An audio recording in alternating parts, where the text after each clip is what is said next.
किसी भी राजनीतिक पार्टी की ताकत उसके कार्यकर्ता और कोर वोटर होते हैं। इन्हीं कार्यकर्ताओं और कोर वोटरों की वजह से नीतीश कुमार पिछले 20 सालों से बिहार के राजनीति के हीरो रहे।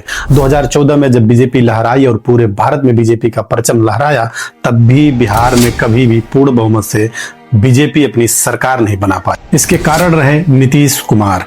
नीतीश कुमार ने कभी आरजेडी तो कभी बीजेपी के साथ मिलकर पिछले 20 सालों में 10 बार मुख्यमंत्री की शपथ ली। वजह रहे जेडीयू के कार्यकर्ता और कोर वोटर। नीतीश कुमार गठबंधन किसी भी पार्टी से करें, लेकिन उनके कार्यकर्ता और वोटर हमेशा उनके साथ मजबूती से खड़े रहे। बीजेपी जब यह बात समझ गई तो वो नीतीश कुमार की हर शर्त मानती रही और उन्हें अपने साथ रखा।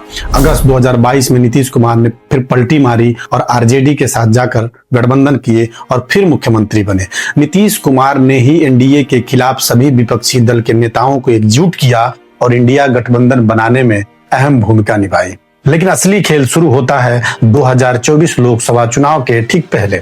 जनवरी 2024 में जो नीतीश कुमार प्रधानमंत्री बनने के दावेदार माने जाते थे, वही चुनाव की तारीख आने से पहले फिर एक बार पलटी मार जाते हैं। जिस नीतीश कुमार ने मोदी के खिलाफ खुद एक मजबूत गठबंधन की नींव रखी, वही नीतीश कुमार मोदी को तीसरी बार प्रधानमंत्री बनाने का दावा करने लगे। इस पूरी कहानी में जो नीतीश कुमार के साथ पूरे मजबूती से खड़े रहे, वो थे जेडीयू के कार्यकर्ता और उसके कोर वोटर।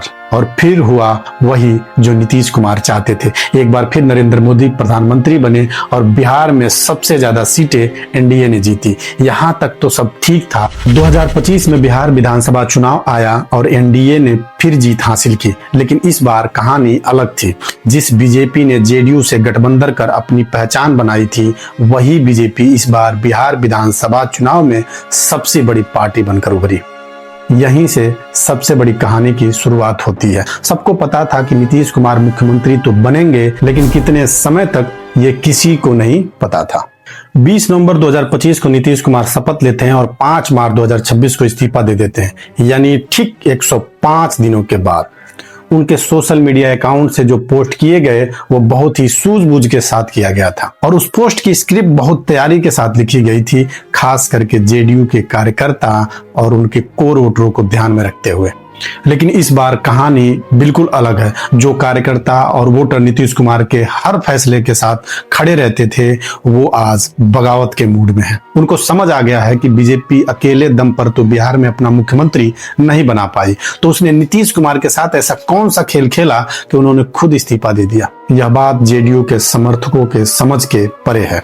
ये वही कार्यकर्ता हैं जो नीतीश कुमार के हर फैसले के साथ खड़े हो जाते थे, लेकिन अब उन्हें आभास हो चुका है कि बिहार से नीतीश राज का अंत हो चुका है। लेकिन जाते जाते नीतीश कुमार बिहारियों के लिए एक बहुत बड़ा सवाल छोड़कर जा रहे हैं। जिस पार्टी के समर्थक और कोर वोटर हमेशा नीतीश कुमार के साथ खड़े रहे, ऐसी क्या मजबूरी आ गई कि मुख्यमंत्री का पद छोड़कर अब वो राज्यसभा जा रहे हैं? अगर आपको इसका जवाब पता हो तो कमेंट में जरूर बताएं।